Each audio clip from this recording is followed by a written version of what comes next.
Cristina Spa, pensando en el día más importante para ti, te ofrece paquetes para él y ella en el día de su boda. Peinados y maquillajes, hidratación facial, depilación corporal y chocolaterapia con productos de primer nivel. Visítanos en nuestras 7 sucursales.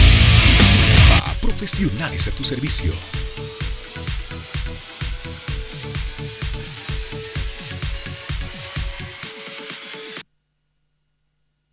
Cristina Spa.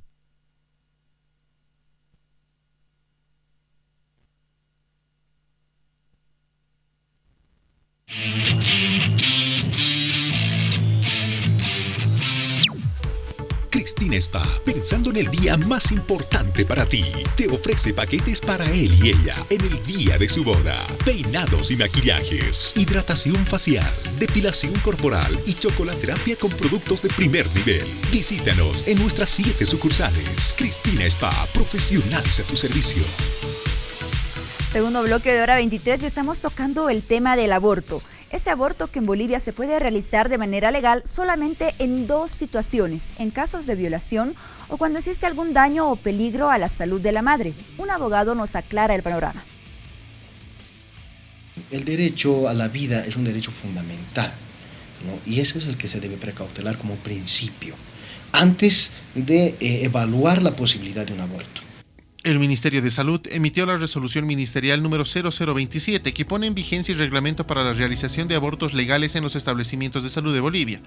La norma está enmarcada en la Sentencia Constitucional Plurinacional 0206/2014, que establece que cuando una mujer ha sido violada y El derecho a la vida es un derecho fundamental, ¿no? Y eso es el que se debe precautelar como principio, antes de evaluar la posibilidad de un aborto. El Ministerio de Salud emitió la resolución ministerial número 0027 que pone en vigencia el reglamento para la realización de abortos legales en los establecimientos de salud de Bolivia.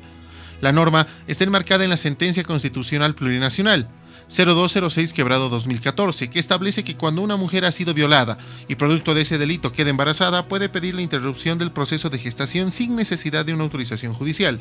Bueno, en Bolivia el aborto sigue siendo una conducta penal, ¿no? Porque las normas bolivianas protegen la vida, que se puede justificar en la medida en la que se pone en riesgo, por ejemplo, la vida de la madre, ha sido un embarazo provocado por un delito, ¿no? Por una violación. Y esto está en el marco, ¿no? De la Ley de Protección de las víctimas de violencia, ¿no? Que es la ley 2033, establecen algunos derechos para las víctimas de violencia sexual. La resolución, aprobada el 29 de enero de 2015, cuenta con 2 artículos. El primero señala disponer la vigencia del procedimiento técnico para la prestación de servicios de salud en el marco de la Sentencia Constitucional Plurinacional, que autoriza la interrupción legal del embarazo en la mujer que hubiese concebido durante una violación, mientras que el segundo dispone autorizar la publicación y difusión del documento citado en el artículo que antecede, el reglamento para la realización de abortos legales, previo cumplimiento del procedimiento vigente. El derecho a la vida es un derecho fundamental, ¿no? Y eso es el que se debe precautelar como principio, antes de evaluar la posibilidad de un aborto. No tenemos nosotros que directamente porque se ha cometido un delito, porque se ha cometido un error o porque ha quedado embarazada en un aborto no deseado, en un embarazo no deseado, se tenga que pensar en el aborto directamente. El aborto es una medida que va contra la vida, que va contra la integridad de un ser viviente. Recuerde que nada es más valioso que la vida. Nada es más valioso que la vida, sin lugar a dudas, y cuando se la interrumpe por cualquier motivo que sea, es una factura que uno nunca termina de pagarla, ¿verdad? Sobre todo en el caso de la mujer. Habíamos cerrado el anterior bloque hablando de cómo hay un altísimo grado de mortalidad en las mujeres que se practican aborto en clínicas clandestinas, ¿no es cierto? En consultorios de algunos médicos que se prestan para aquello, malos médicos sin duda, gracias a Dios si son pocos, ¿no? Y definitivamente por lo mal que salen esos abortos, van hasta los centros hospitalarios. 7 de cada 10 emergencias obstétricas, lo habíamos dicho, derivan precisamente de ese tipo de riesgos a que se somete la mujer en estas clínicas clandestinas. Le comentaba, doctora Rodrigo, también al licenciado Rodrigo, como Naciones Unidas está en una campaña abierta en el mundo porque los países legalicen el aborto, ¿no es cierto? De hecho, hace poco visitaron a nuestro país algunos expertos promoviendo precisamente que se deje de penalizar el aborto. ¿Cuáles son los riesgos? A ver, doctor, parto por usted, de legalizar el aborto. Bueno, digamos que salga la ley y hay que legalizar el aborto. No sé qué médico tendría que aceptar esa ley. Aquí a mí ven y me dice, doctor Gutiérrez, aquí hay un memorándum, usted tiene que hacerle el aborto porque todo es legal. Yo le diría no. Yo preferiría ir a la cárcel por no hacer eso. Diría yo hacer un acto criminal. Por más que respaldo que tengan por detrás, yo diría no. Honestamente preferiría ir a la cárcel por no hacerle un aborto a una persona. Mañana ese ser que está viniendo puede ser presidente de la República, puede ser un cantante, puede ser un artista, puede ser un senador, puede ser una persona importante. No sabemos quién viene, es una sorpresa lo que va a ser ese ser que viene por delante. Claro, Dios ya ha establecido en el orden natural de las cosas y sabe cuándo y en qué momento va alguien y viene a este mundo. Bueno, para quienes creemos obviamente en Dios y en la forma que nos pone a pensar la religión. ¿Tú qué opinas al respecto, Rodrigo? Que si se legalice el aborto en nuestro país, ¿cuáles las consecuencias inmediatas? Es una buena pregunta, me has dejado pensando al respecto. Por experiencias que tienes en otros países, europeos principalmente, paradójicamente no ha sido una licencia para que aumentaran los abortos, la legalización. En sí que más bien me hace pensar que podría esto garantizar justamente un trato adecuado a la mujer que quiera abortar. Pero el doctor nos plantea otra pregunta, ¿no? Como doctor, yo no quiero hacer eso, yo no quiero matar, yo no quiero hacer un aborto. Y creo que también es la otra faceta que a veces la pasamos por alto. Me quedé pensando en sus palabras, doctor, yo no quiero y no lo voy a hacer. En todo caso, prefiero la cárcel. Y claro, alguna ley que se apruebe tendría que establecer principios morales y éticos que finalmente sean respetados en caso de que el profesional, a pesar de la existencia de una ley, decida no hacerlo. Porque claro, eso ya va más allá, ¿no es cierto? Estamos hablando de vida, no estamos hablando de que operen de las amígdalas a una persona. Claro. Víctor Hugo, si me permites, he tenido pacientes que han venido a buscar el aborto y tenemos apoyo psicológico, hemos hablado, hemos convencido para que no. Pasa el tiempo, me encuentro en la calle y me dice, no con una, con varias, Luciano, ¿creer que este bebé no iba a venir al mundo? ¿Y tú fuiste? Me besan, nos abrazamos y demás. Son esos momentos que a veces uno no está pensando en más allá, ¿verdad? Yo siempre tengo como emblema un caso que me planteó muchas veces este tema del aborto. Ella me contó, cuando vino al consultorio tenía unos 21 años, había decidido inclusive cambiar, porque realmente parecía como una consecuencia de cambiar su preferencia sexual, pero a los 15 años quedó ella embarazada. La mamá simplemente dijo, no voy a permitir que te arruines la vida. Y la decisión fue de la madre, ¿no? Y ella decía, nunca voy a perdonarme, nunca voy a perdonar a mi madre, pero yo todavía extraño y sueño con ese niño, ¿no? ¿No te ves que una de las cosas que se va a ver muy alterada, especialmente después de un aborto, es la vida onírica, ¿no? Que ahí se juegan muchas cosas. Por eso a veces vale la pena ese análisis de los sueños. Porque se va ahí reflejada también ese sentimiento de culpa, la pena, el duelo. Pero me acuerdo de esta muchacha que decía, nunca voy a perdonar, ¿no? Yo sé que si me encontrara hoy después de varios años, me va a contar de que esa herida todavía no ha cicatrizado. Ahora, Rodrigo, en la nota veíamos el caso del aborto legal en situaciones de violación. ¿Qué tan a favor o en contra tú estás de que este aborto sea legal en este tipo de situaciones? Porque el daño psicológico también para una mujer después de una violación, me imagino que es un daño terrible, ¿no? La violación ya es un primer, qué sé yo, todo un delito, ¿no? Un choque para la persona. El segundo, definitivamente no dejo de pensar que sería el aborto. Parecería que allí la ley puede justificarse. Sin embargo, también no dejemos de pensar, y sí he conocido de muy cerca a una muchachita que quedó embarazada también muy joven, porque hubo alguien que abusó de ella, y sin embargo, ella decidió que su niño nazca, y sus papás también. Y actualmente ella puede contar y decir, sí, mi hijito, como la historia de su hijito, ¿no? Cómo nació su hijito. Que la voy a contar en este momento apenas termines. Bueno, es una historia, yo les adelantaba acá a nuestros invitados una historia personal, en el momento del corte. Mi esposa y yo perdimos a nuestro primer bebé porque a ella le operaron de emergencia de una afección que tenía y se dieron cuenta que ella estaba embarazada en las primeras semanas de embarazo. Para nosotros fue un shock total, pero el bebé ya no podía nacer. Lo perdimos y hasta hoy en día, ¿no es cierto?, está en nuestra memoria, está en nuestra cabeza, está en nuestro corazón. Nuestros hijos, que tengo 3, ¿no es cierto?, saben lo que pasó. La mayorcita que se da cuenta perfectamente de las cosas en el momento derrama algunas lágrimas, pero hay mucho afecto, mucho amor por ese ser maravilloso que lastimosamente no lo tenemos ahora en la familia, pero que siempre está en nuestra cabeza y está en el corazón. Y tuve una segunda experiencia con el hijo del medio que tengo ahora, porque después de ese niño vino Montserrat, que es la mayor, y luego vino Alei, Víctor Alei, que es el hijo del medio. Justo, mira cómo son las cosas, doctor, y ahí yo voy y rescato lo que usted decía, la importancia de que profesionales médicos aconsejen sabiamente a las parejas.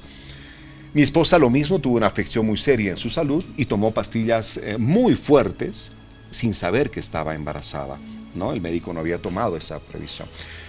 Consultamos a 2 especialistas, nos dicen, no, el bebé no debería nacer porque van a nacer con problemitas, que esto, que el otro, ¿no? Y dijimos, no, una segunda vez con esto, por amor a Dios, no puede ser. Hasta que encontramos un ginecólogo maravilloso, uno como usted, que en su momento llegó a la pareja y le agradeció a usted y le agarró de la mano mostrándole a su bebé, que nos dijo, yo lo apuesto todo. Estudió lo que decían estudios en Estados Unidos, en Europa, sobre esos medicamentos. Yo apuesto todo, Víctor Hugo, métanle, vayan adelante con el bebé. Y ese bebé nació maravilloso, nació sano y está lleno de vida. Y la vez que veo a ese doctor, le doy un abrazo y le expreso todo el cariño. ¿A dónde quiero llegar, doctor? La importancia de los conceptos morales y éticos en un profesional, ginecólogo, médico, ¿no es cierto? En el momento en que se acerca una pareja a decir queremos abortar por este o cual motivo, definitivamente un mal profesional se prestará para aquello, pero un buen profesional lo reflexionará, hablará, aconsejará, de manera que no cometan lo que puede ser un gravísimo error. Evidentemente, pero quiero hacer hincapié en una cosita más que me estoy olvidando y que considero que es muy importante. Hemos visto, y vamos a seguir viendo seguramente, adolescentes que están en colegio y están embarazadas. ¿Cuál es la conducta de los colegios? La expulsan, la primera expulsión. Cuando yo siempre les digo, hay que darle más bien todo el apoyo. Evidentemente, como padre, si mañana aparece mi hija embarazada, me va a doler. Me dolería mucho que mi hija esté embarazada. Hablo así en forma general, ¿ya? Tengo culpa, no se ha hablado de métodos anticonceptivos, a pesar que yo a mis hijos les digo que no mantengan relaciones sexuales hasta que se casen. Soy todavía de la escuela antigua, ¿ya? Pero verla a una paciente embarazada, ¿ya?, y que vengan a decirle que hay que abortar, vuelvo a insistir, eso es un crimen. Y vuelvo a insistir, en los colegios son los primeros en decirles que fuera del colegio, que es un mal ejemplo para la sociedad. Aunque ahora hay una ley que las protege, ¿no?, y que obliga a los establecimientos educativos a que tenga a la embarazada sin ningún tipo de discriminación hasta que termine el bachillerato. Pero claro, hay muchos colegios que no lo cumplen, está claro. Vamos un poquito más. Había una temporada, no sé si ha cambiado esto, en los bancos. Si vas a trabajar, si quedas embarazada, te vamos a tener que votar. A pesar de que habían leyes que estaban protegiendo. Una vez que la paciente está embarazada, no la pueden botar y dar seguridad. Pero les hacían firmar por bajo la mesa un documento que en caso que quede embarazada, ellos tendrían que irse. Entonces, evidentemente hay muchas presiones donde someten estas presiones a las mujeres. Y otra etapa muy difícil también es, avisamos que estamos embarazados, feliz, hacemos fiesta. Tenemos un aborto espontáneo, ¿cómo sufre para después tener que informar a los familiares, a los amigos que ha habido una pérdida? Por eso mi recomendación, pasada las 13 semanas, recién comenten esta grata noticia de que están embarazados. Justamente continuando estas recomendaciones, Rodrigo, ante un embarazo no deseado, la forma más fácil de solucionar esto parecería ser el aborto, pero estamos dejando claro en este programa de que no lo es. ¿Cuál entonces sería la mejor manera de afrontar los embarazos no deseados, no solamente por parte de la pareja, ¿no?, sino de todo su círculo, su familia, su entorno? Embarazos no deseados, ¿cómo afrontarlo? Bueno, estoy pensando desde un principio que empezamos a hablar y me giraba esto por mi cabeza, ¿no? La psicología no te permite generalizaciones, no hay un estándar. Cuando te pasa esto, haces esto y entonces solución. Probablemente la parte biológica sí te permite eso, ¿no? De tal manera que una pastilla tiene el mismo efecto en cualquier organismo. En psicología somos únicos. No somos raros, si quieres, no, bien raro eres. No eres raro, eres único. El ser raro es un patrón de comparación. Habrá que analizarlo, habrá que ver por dónde va todo esto. Sin embargo, también estaba pensando al respecto, tú hablas embarazos no deseados. Y también existen, y lo he visto, inclusive el caso que menciono, de abortos no deseados. No, y tú, me gustaba el énfasis que ponías al principio, detrás de esta persona que aborta, no, hay una loca, desquiciada, cruel, sádica, asesina. No, también habrá que ver esto caso por caso, y nos encontramos con situaciones que por lo menos nos plantean una vez más una misma pregunta que es bastante controversial. ¿Se debe o no se debe abortar? Tú decías hace algunos momentos, ponías como ejemplo cómo en algunos países europeos, ¿no es cierto? No es que ha generado una escalada de abortos, una ley que protege, permite el aborto. Pero claro, cuando ya hablamos de contextos diferentes, ¿verdad? Como el nuestro, Sudamérica, una sociedad diferente a la europea, con muchos problemas todavía de información en la gente, muy poca lectura, muy poco conocimiento de las cosas, evidentemente hay un gran temor. Y a mí me asalta también el temor de que si se aprobara en algún momento una ley que ampare los abortos, o que se despenalice el aborto en nuestro país, estemos admitiendo que no somos capaces en Bolivia o en esta área de la región latinoamericana, porque todos somos muy parecidos, de hacer planificación familiar. O sea, cuán mal estamos, porque tiene un origen todo esto, ¿verdad? Y es la planificación familiar o planificación de vida de cada mujer, de cada ser humano, finalmente. En algunos países se ha optado por distribuir en dispensadores en las calles gratuitamente los condones, por ejemplo. Evidentemente los muchachitos a veces tienen vergüenza de entrar a una farmacia y ven, dame un condón. Claro, y la vergüenza después termina teniendo consecuencias. Han tenido relaciones sin protegerse y por lo tanto hay consecuencias que los chiquillos a su edad no saben afrontarlas.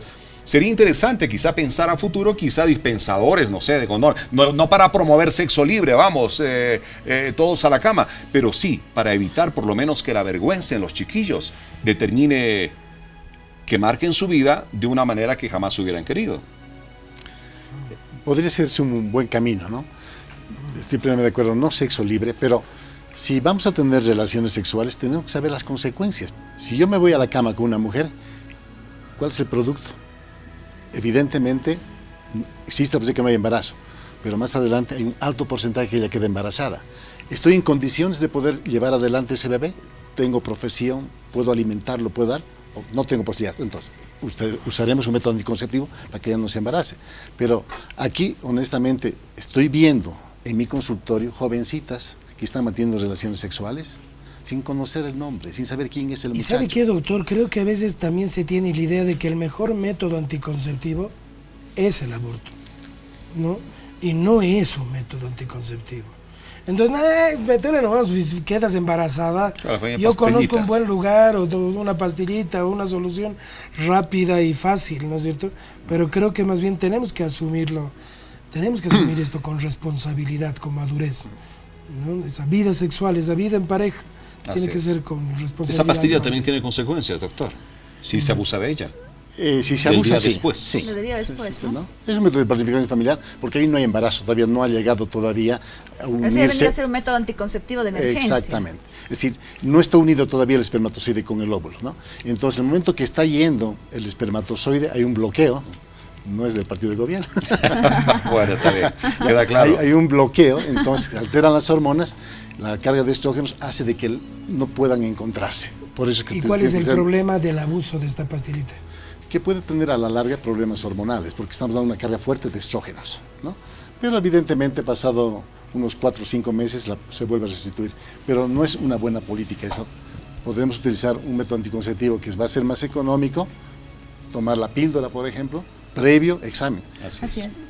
Tampoco no es también ir a la farmacia y que la paciente pida una píldora, porque puede estar esta paciente que tenga alteraciones en las hormonas y le estamos dando un anticonceptivo y podemos empeorar para que mañana no pueda embarazarse. Doctor, ¿cuánto tiempo después de una relación sexual se produce la fertilización del óvulo por parte del espermatozoide? La unión del óvulo con el espermatozoide está en las 24 horas. 24 horas. Evidentemente, el óvulo tiene vida solamente 24 horas. De 30 días, solamente 24 horas. Pero el espermatozoide tiene 72 horas de vida. Entonces, evidentemente, tarda muchas veces en llegar. A veces hay espermatozoides lentos que tardan un poquito más, pero son 3 días que puede estar el espermatozoide con vida y encontrarlo al óvulo. Ahora, doctor, muchas personas consideran que el aborto no es un acto cruel si este se realiza en las primeras etapas de gestación. Y el argumento es que el bebé es prácticamente un acúmulo de células, aún no siente, no tiene corazón. ¿Qué tan cierto es esto? ¿Realmente desde qué momento ese bebé que una persona lleva dentro ya siente, ya tiene sentimientos, ya puede sentir todas esas sensaciones de dolor, de desprecio, tristeza, miedo y demás? Bueno, desde la 6ª semana de embarazo, es decir, cuando han pasado 10 días del retraso menstrual, que falta 10 días, ya podemos ver el embrión y podemos escuchar el corazoncito, ese órgano tan importante que late desde que empezamos la vida hasta que nos morimos. No tiene vacaciones, no descansa ni un momento, ¿ya? Y evidentemente nos encontramos muchas veces cuando tenemos que dar la mala noticia a la paciente, 8 semanas, 7 semanas, que es lo que obedece a causas genéticas, malformaciones congénitas. Cuando se hace el legrado, la paciente dice, ¿y dónde está mi bebito? Quería verlo. No, en ese caso no se puede ver porque realmente son células y no se puede observar, solamente en la ecografía se puede ver. A partir de la 6ª semana ya se ve el embrioncito, entonces incluso la mamá ya sonríe, se alegra, está feliz de verlo a su bebito, y evidentemente después va creciendo el bebito y se alegra y está contenta. Bueno, nos queda un minuto para cerrar el programa en esta parte de la entrevista. Yo quiero aprovechar con 30 segundos tú, Rodrigo, 30 segundos, Luciano, un mensaje a la gente que en este momento nos está viendo, en hora 23, y está en la cabecita con algo que les asalta y les hace pensar en un aborto. ¿Qué le dirías tú a esa gente, Rodrigo? Yo no voy a decir ni sí ni no, pero sí quiero hablar de que esto tiene consecuencias. No solamente pienses en el riesgo físico, aquí hay un doctor y que puede atender eso, pero creo que también son esos riesgos psicológicos, emocionales, que no sé cuál es tu creencia, pero sé que por esa estación no vas a poderle evitar. Van a venir todos esos efectos, esas causas, y que probablemente la vida te resulte corta como para resolver toda esa culpa. Doctor Luciano Gutiérrez. Yo empezaría dando gracias a Dios de poder compartir esta mesa. A mí no me hubiera gustado que mi madre adorada me aborte. No hubiera podido compartir con ustedes. Imagínense si mi madre me hubiera abortado. Y a todas las madres y mujeres de mi país, yo les recomiendo no al aborto. Todo se puede solucionar en la vida. Los recursos económicos, siempre yo digo, el bebé viene con su marraqueta bajo, que resulta que al papá lo han ascendido posteriormente de puesto, que la mamá tiene una mejor ubicación social, económica. Piénsenlo 4, 5, 10 veces y no al aborto. Recomiendo no al aborto. Ojo, mañana cuida con que no puedas embarazarte y estés lamentando esta pérdida criminal que te hicieron. No al aborto, Rodrigo. Muy bien.